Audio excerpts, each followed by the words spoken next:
ꯕꯤꯡꯁꯣꯡ ꯑꯩꯈꯣꯏꯅ ꯍꯧꯖꯤꯛ ꯂꯩꯔꯤꯕꯁꯤ ꯒꯋꯥꯒꯤ ꯇꯨꯔꯦꯟ ꯈꯣꯡꯕꯥꯟꯗꯅꯤ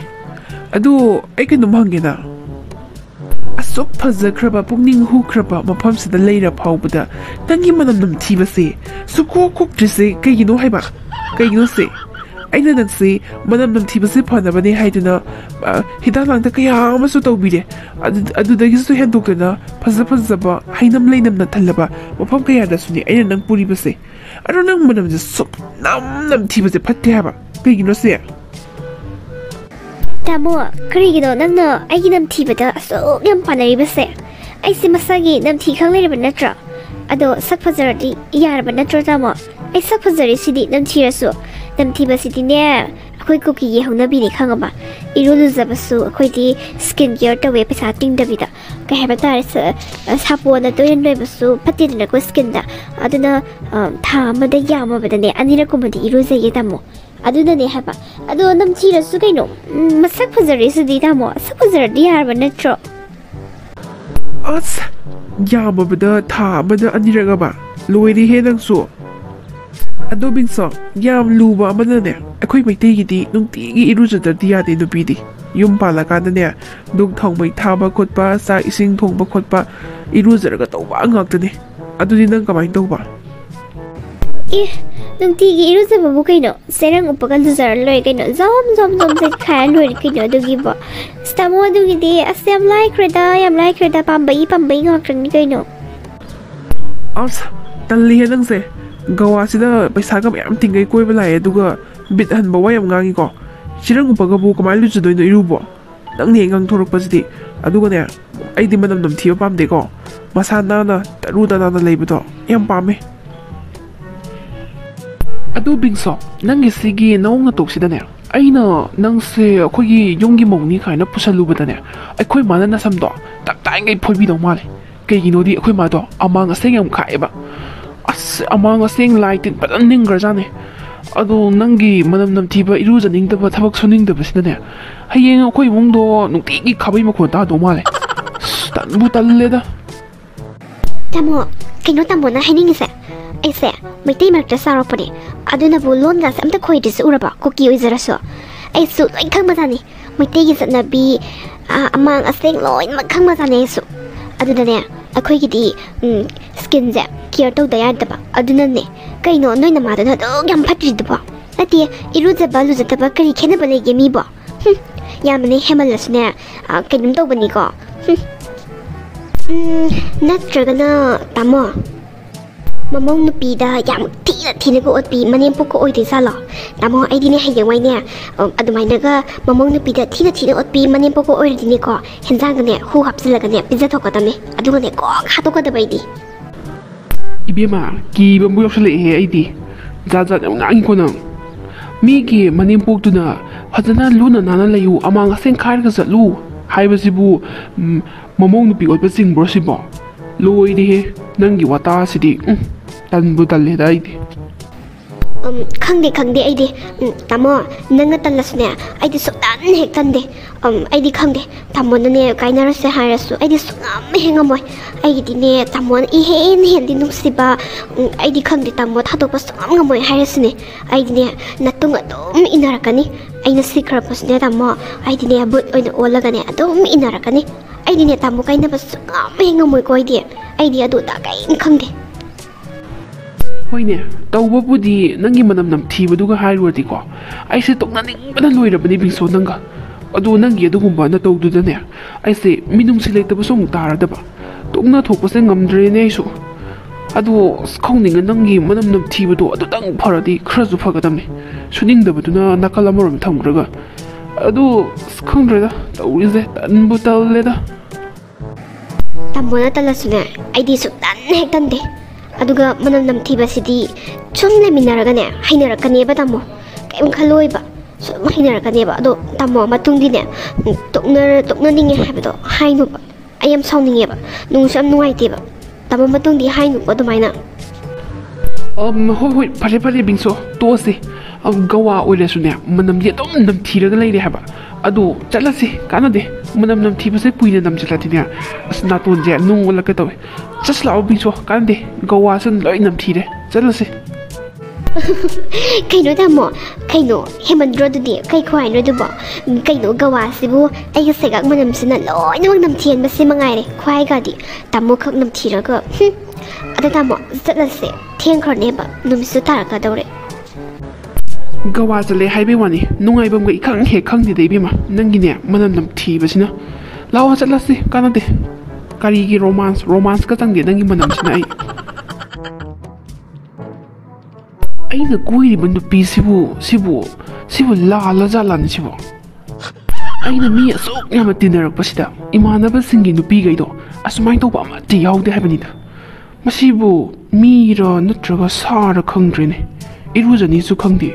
Manam namor nam thiriba, shikak manam namor nam thiriba. Tokna ningbana di loirabani aise. Tokna si haibasi mane asok ya he yadre. Kaigumba mana sini habdo toknaradi. Sikiba nakiba thuadi ai sini ba chanaraktoise. Ai sinane migi yengbiringai, migi wabiringai dane. Loina bak mang ta abani daidi. Minung sije ekta leiruba ai thamuse. As khangdre ta tawise manam nam thibi nupi se dum phangdora ba khangdi dai. Kawini ngasini ne bingsona moirang khonggi fast food da asapa sa si la o kai haido aina talle haibani basisu tholok todi ne yum da chang kani kai na gadap ka su tawrei sari ne na madi khaji kharak da sadi do sing ani hum ta ga dum cha ne ba karai de bu cha khau karam ba cha khau pan manu khangdi ba chari ke dum challe haibani da madu nupi do tan bu talle chatto goi aise phana kanadi mase nungsinabu honabani adu magi lamcha satat kamba kari habitare mai mong mato sidani aise no magi som bit haleba haina da bam lopsale da no magi manam nam thibani mana thengna se habadu pungani dane pungani di tabu taramani ne as yum da gomuk changakta ne matai nu pida beram kabani ba ikai ba no khongdri ba ai am ta lo shaloki gai Kaino, pungani makai ta dora sibukta, ta mode husi bulak sise kaino sibo. Aina se pungani da hai krine ba mangonda. Ma la krine da plate amasu sabaloi krabani. Asami na weng ga yingai se, ikai ba lori dai di. Kaino man khali sibo. Aina sarok tu ne, mai ma ta ong tang zulu ni se. Asmanam sin namor na manu siribo. Chicken lollipop, beef biryani, asmita so mu le da. Ta mode sa ta la ga hai di mi ai di. Chaning bada yadre habaidi. Bingso, nang la amedana. Aido traffic jam khra oi bang sise. Ado khra ting thokre he. Sawya de ko. Oh, ai ne kari dik sauzara roi tamo. Sawai matam do ai pamure. Chasala o tamo table sida ne phamula. Adu ne order ta ula oba. Ai chaning bada yadre haba tamo. Manam namorom nusiba mi gi yengose. Chicken chowde kai tagi pai jan sari mem sego. Tamo la o thuna la o sida phamula o adu ne order ta khroba. Ai chaning bada yadre haba tamo. As machine pije tan bam nyawi ai di. Lupa kya gi mu sa du janu ngasina mo. Aise laira ba pakhang oirak throbani nang ko ruba da gi aise. Tan bu talle. Hoi. Ai ne order am da tawu ki nang ne phajana pen gi charo ko. Lera mo phamamo ai order am da tarum ki. La chicken biryani, beef biryani sadore na la. Bingso, nang sibu nayumda saka sarakta bro nang bo. Plate ani sugure mi nang sa chalise. Kori no nang gi chakhau se yam nga ai dai di. Puk than ba hai ba sima sung lai hek lai traba khang dingo. Sa salli gai adom chan ba. Pi di gai so dom sa chan nei nang di. No mata ne ibani aso ku nu sinarak ba se. As ai chaning re wo e puk thalle hai ba sima sung ai hek hai di. Tamo, plate ani na tiya. Ahum ne, musai tamo ngai na ne. Plate ama susa beri tu kerana ne. Ado tamo nanti amat kesade. Ai guna sumbi jaba. Ado tamo, ai saya lai debi nupi ne, lai debi. Aku saya KuKi nupi ne, KuKi nupi ne. Kah ada ne, pen nai de, pen besar nai de kau de. Kami jangan tamo, kau di lai debi ne, lai debi. Meitei nupi kadi ne, sanggam na pada, oi thora tamo. Tamo hawi ngo. Bingso, wagi wa tum ngango. Meitei nupi kadi ne, paksala tano. Meitei nupi ga noi kadi ne, namang da sumangor nu jangdam na ba khanga ba. Meitei nupi gi ne khongbi na ma phau ba yau nga moi khanga ba. Bill je nang pi hor ge habra. Nasana dam thi du ga gi no. Chongning nge ba meitei nupi palak ba sida. Kai dong ni na sidia. ꯑꯩꯗꯤ ꯅꯍꯥꯟꯋꯥꯏ ꯈꯪꯗꯦ ꯉꯁꯤꯅ ꯑꯍꯥꯟꯕꯅꯦ ꯃꯥꯅ ꯁꯥꯎꯕ ꯇꯥꯃꯣ ꯑꯩꯅ ꯍꯥꯏꯕꯗꯤꯅꯦ ꯑꯩꯈꯣꯏꯗꯤ ꯆꯥꯕꯁꯤ ꯌꯥꯝ ꯐꯩ ꯍꯥꯏꯕ ꯀꯨꯀꯤ ꯅꯨꯄꯤꯗꯤꯀꯣ ꯃꯅꯝ ꯅꯝꯊꯤꯔꯁꯨ ꯑꯗꯣ ꯆꯥꯕꯩ ꯊꯕꯛꯅꯤꯗ ꯇꯥꯃꯣ ꯑꯩꯅ ꯍꯥꯏꯕꯗꯤ ꯃꯩꯇꯩ ꯅꯨꯄꯤꯗꯤ ꯌꯥꯝ ꯂꯦꯝꯃꯦꯗꯅꯀꯣ ꯆꯥꯕ ꯊꯛꯄ ꯑꯣꯏꯔꯣ ꯑꯗꯣ ꯑꯩꯈꯣꯏ ꯀꯨꯀꯤ ꯅꯨꯄꯤꯗꯤꯅꯦ ꯆꯥꯔꯤꯒꯩ ꯄꯦꯟꯅꯥꯏꯗꯕ ꯍꯥꯏꯇꯥꯔꯦ ꯄꯦꯟꯕꯗꯁꯨ ꯅꯥꯏ ꯅꯥꯏꯗꯦ ꯍꯥꯏꯕ ꯇꯥꯃꯣ ꯑꯇꯩꯗ ꯍꯥꯏꯕ ꯅꯠꯇꯦ ꯇꯥꯃꯣ ꯅꯪꯁꯤꯅ ꯁꯥꯎꯒꯟꯕꯁꯤꯅ ꯑꯩꯗꯤ ꯄꯩꯁꯥꯁꯨ ꯌꯥꯎꯗꯦ ꯀꯃꯥꯏꯅ ꯄꯤꯗꯣꯏꯕ ꯑꯩꯗꯤ ꯕꯤꯜ ꯇꯥꯃꯣ ꯑꯩ ꯐꯥꯒꯤ ꯇꯧꯕꯅꯦꯃꯦ ꯁꯥꯎꯅꯣꯕ ꯍꯣꯏꯅꯦ ꯑꯗꯨꯃꯥꯏꯅ ꯁꯦꯡꯅ ꯁꯦꯡꯅ ꯍꯥꯏꯔꯗꯤ ꯐꯩꯗꯅ ꯑꯗꯨ ꯉꯥꯏꯈꯣꯅꯦ ꯅꯪꯒꯤꯁꯦ ꯄ꯭ꯂꯦꯠ 3 ꯁꯨꯖꯟꯈ꯭ꯔꯦ ꯅꯠꯇꯦ ꯅꯪꯒꯤ ꯅꯕꯨꯡ ꯃꯆꯥꯗꯨꯗ ꯀꯗꯥꯏꯗ ꯊꯝꯃꯤꯅꯣꯕ ꯅꯌꯨꯝꯗꯒ ꯆꯥꯛꯀ ꯆꯥꯔꯛꯇ꯭ꯔꯕ ꯍꯥꯏꯕꯅꯤꯗ ꯅꯪꯕꯣ ꯆꯥꯏꯌꯦ ꯇꯥꯃꯣ ꯑꯗꯨꯗ ꯑꯩꯁꯦ ꯍꯦꯟꯖꯥꯡ ꯑꯍꯥꯎꯕꯁꯦ ꯌꯥꯝ ꯆꯥꯅꯤꯡꯕ ꯅꯨꯡꯇꯤꯒꯤꯅꯦ ꯇꯥꯃꯣ ꯏ ꯊꯥꯡꯕ ꯍꯦꯟꯖꯥꯡ ꯑꯃ ꯆꯥꯍꯧꯗ꯭ꯔꯗꯤꯅꯦ ꯑꯩꯁꯦ ꯁꯨꯡꯌꯥ ꯍꯦꯛ ꯌꯥꯗꯕ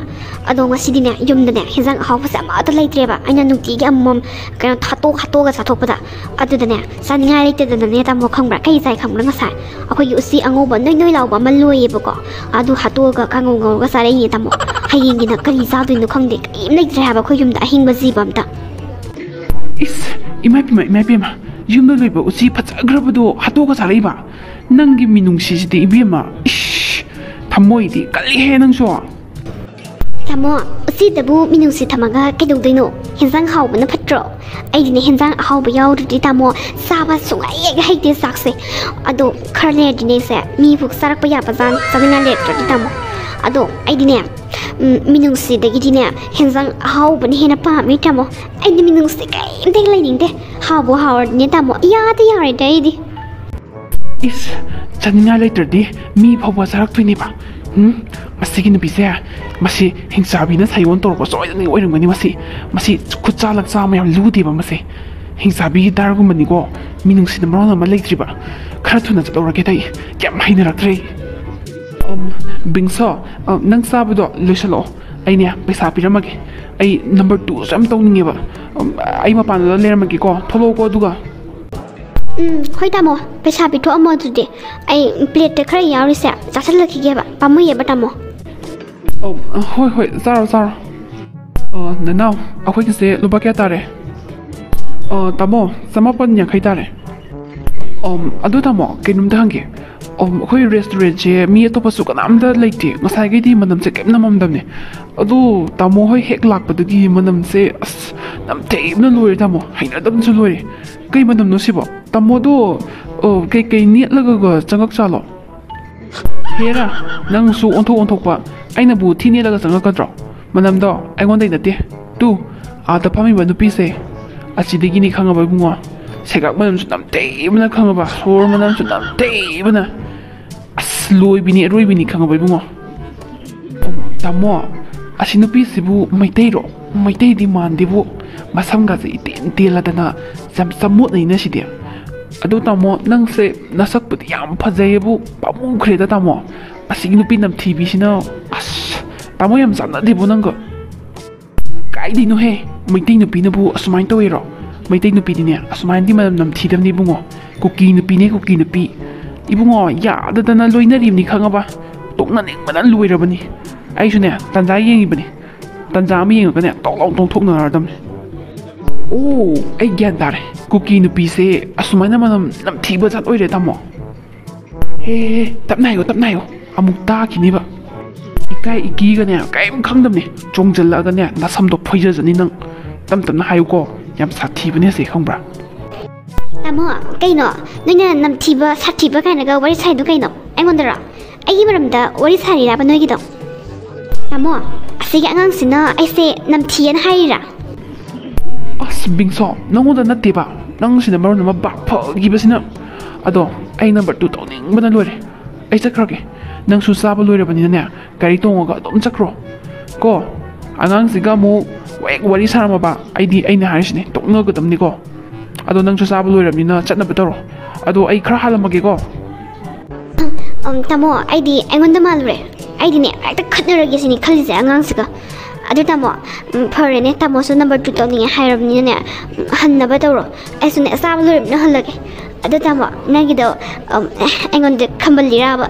ꯑꯉꯥꯡꯁꯤꯒꯅꯦ ꯑꯩ ꯋꯥꯔꯤ ꯁꯨꯡꯁꯥ ꯍꯦꯛ ꯁꯥꯔꯣꯏꯗ ꯇꯥꯃꯣ ꯐꯔꯦ ꯑꯗꯨꯗꯤ ꯇꯥꯃꯣꯁꯨ ꯌꯧꯅꯕ ꯇꯧꯔꯣ ꯑꯩꯁꯨꯅꯦ ꯊꯣꯛꯅꯕ ꯇꯧꯔꯒꯦ ꯇꯥꯃꯣ ꯑꯗꯨꯗꯤꯀꯣ ꯑꯗꯨ ꯇꯥꯃꯣ ꯌꯥꯔꯗꯤ ꯍꯌꯦꯡꯂ ꯅꯠꯇ꯭ꯔꯒꯅ ꯍꯌꯦꯡꯒꯤ ꯃꯊꯪꯗꯣ ꯑꯗꯨꯗꯔ ꯑꯃꯨꯛ ꯆꯥꯕ ꯄꯨꯕꯤꯌꯨꯀꯣ ꯑꯩꯁꯦ ꯌꯥꯝ ꯆꯥꯒꯜꯂꯦꯕ ꯑꯍꯥꯎꯕ ꯌꯨꯝꯗꯁꯨ ꯑꯍꯤꯡꯕ ꯖꯤꯕ ꯑꯃꯠꯇ ꯂꯩꯇ꯭ꯔꯦ ꯑꯩꯅ ꯆꯥꯃꯟꯕꯗ ꯑꯗꯣ ꯇꯥꯃꯣꯀꯣ ꯍꯌꯦꯡꯂ ꯍꯪꯆꯤꯠꯂ ꯄꯨꯕꯤꯌꯨꯀꯣ ꯁꯛꯇꯥꯁꯤꯒ ꯈꯝꯕꯟꯕ꯭ꯔꯥ ꯀꯥꯏꯅꯒ ngasi unarisida amuk hana su unadau natrabasida kay haino tamo nang haido kaino ai tadi fazana hairo hoi ai se khamal le habam na do pare ai ne yadre bingso ai tle ko nang su satna bataro bye bye chale kaino masigi Meitei nu pasna khali se karino haibani da ai se mana pamak traba salo asa pot yam lebi haidana saukar salo ati numit tarani phare haibani da maga iga pau khongna rakri se kaino mana khali se bo ngasi ne chalu bani mayum da ne ko hangu bani phangre kai da bolot thrup no khangti dai kai da chalaga no aina ma thiru doi si bo khangni hayeng su ne chalaga thigani ai ne mangon da leita ba su ya de ai si bo mana nam thi kai na ga mirai jalo thaina aina ne lamja sadat kamura basu Meitei nu pa da ai oi da na de su da hek toi madi nupi angang da su kya thoi de nupi angang da kya thoi da ba nu pas ne mi aina yam chaksari se ai oi da na de su da hek toi aina haris ne soi da ni ki pha bani khangde pan bani khangde ai oi da bya de ai budi natre ma budi pure pa khangni adina ai ma lumba chat ba ya de hayeng su ai koi cha chit kani ahaw bana maro na ma saningak pane asnumi tarani hele haban da man khalse kari no hai bani da lot kyang na lot ni bani ba phai lot nang ngambra ai nang ngambra hai ba do yeng ba tari da na itaw nang di sida kai dori ba asai di koi thina re mayam china moibung khonga ga ne thiram do kitang ngairam ni ko nang Suras kai doroge mayam na ai koi thir di kai gi no haise sum hangchit langam bani da as krai de gi no da ngarang na han de gi ne nupi amana ne nang se koi thiri je kari maming du bu bingso haibra kai no nong ti hekla emi madui nupi do kya na tai ja do man dibu bai adui nupi du kana no ba nong ti gi hekla e ba hojik ta han gi da ngari nupi du na toya lai se kai marang gi no bai nang phatta ba thaba ko to ra bo nang bo is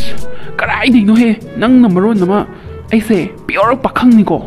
ngasi phau ne phatta ba amda to jarak tre ai masi nupi se yam haina roi duri da adu nupi do kana no hai ba mana nung ti lai do kai gi no ba do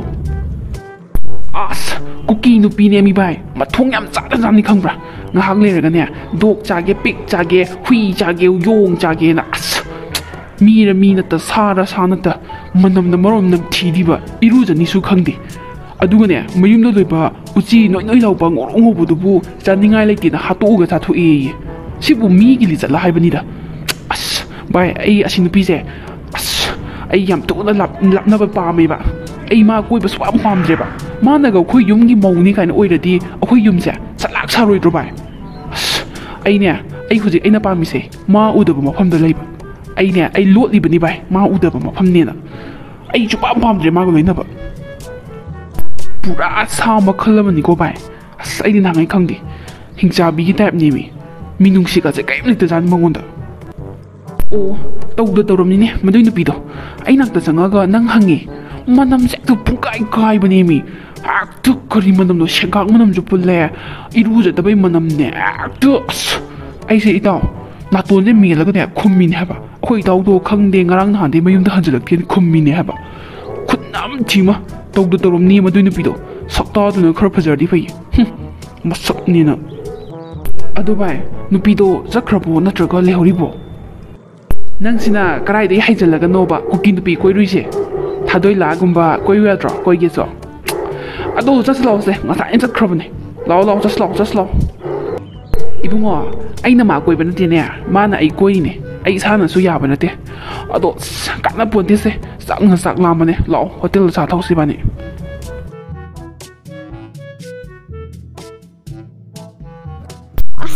Meitei nu pa to pha ge to ri ngai sina ne la na mu tok sale ba phatte he lai ma KuKi sing se ai sibu yum pan ba khang roi de jalo manam chi ju nam thi ba phau ga de iru za ba su tan le as talli da idiam na lan se khoi do ga song ni yam as aw ban na maron na ma san ni ba चानिंगाइसु लेट्रबनिने फलांगदा नप्पीबा चुमसिंगसे फारगने तावरा चारकपदा लोइरे हयेंग नमु कै चानि अस ai kamai no ne paisa su thokpa na te ti ai yum pan thokta pa yadi KuKi nupa apang ama phara ga ne yum sat phanjala ba aduga magon da haw ba se thabak su halaga lehalla ba aduga sa tho baina nuti gi sumai tawrki kanati ai yum pan na bahana rake itaw noigi kari maming du maming ob bingso noi bingso do kari luhonga ba maline Instagram da ga yam thakalowi da nahan luhong krabane ai ngonda ga message scam tharakpane jealous ka na ba gaina ko thajlakpane ai swang ging bidaba sen chu tau bide ado manam ni tam thei bani madui nu pido karamba nu pa nu bu lobiri nu khangda ba ado mayum pan ba khangi se yam pharam ni taw natradi ne ai ngonda tom jetlaga leidui ne haba mayum pan se yam pharam ne kawine ibani za thapos loire relief camp da ne yoba thengani moirang da han sa se ibani gi sum angam ba khara seloin da hapam se ba lo chala se thengani luhong ba tha ma sura si ba ba hawa ma ta pije da ban pasibu karam ban ban hai bani da ai hawa ba sani mana ngawre da hawa sa ba da edik tu ba ngon da bu hawa ma ta pije da ban pasibu karam ban ban hai bani da kai chakrai ai gi nu ba to kai chakar gi ba kani lan manung ni haidana kani so phangde haidana phalanga na pachum makai ai bu tau pisaba adu su leitre amata karai chakrai ai gin pakrai chakrai khangde na ngasi de hangam champut pisaba yaroi ngasi de magi mana ko ngani de len thallaga ne ai ngasi tawraga saga dori bani karai chakrai ai gin pakrai chakar ge ba itaw nang paom tarabo suras kaino nang na taptain kan na jelei dubo kai paom lerage ba koi nu ne surga tabe holun gai chalai dubo itaw pau se tamning man kidana ne chalai ni taw as itaw nang laibak tin phaingo laibak tin phai hai ne na as adu kai pau nu hai ba nang di swai ni hai de kai no ba laibak phari se amta hayo ba o nang thai na koiram ba KuKi na pido adu du da ne mai yu pa da ne manna du thang lelu ye adu du gi ne wa thok da ne pido jail yo bre ba Facebook da ne viral patan chalo rom ni ngo bing sona mai nu pada mana do thang leli ba itaw ai lai ba phaye ai gi na ko ngani se ma loramati yaromoi ni ko itaw ai lai ba phai ai KuKi nu pi lo da ne ai lai ba tin phai koi taw ai na hana koi rambi KuKi nu pi do Facebook da viral chat le hai ai tan thara ke taw maram hangbada magi nupagi manakong anida thang na leloi hai laibak phaida ko mairaba ai gi punchi se saktaro ma bu loram ladi inakong ani yauram loi tas kamdawi what is it mayam adudi like share subscribe su namsilamo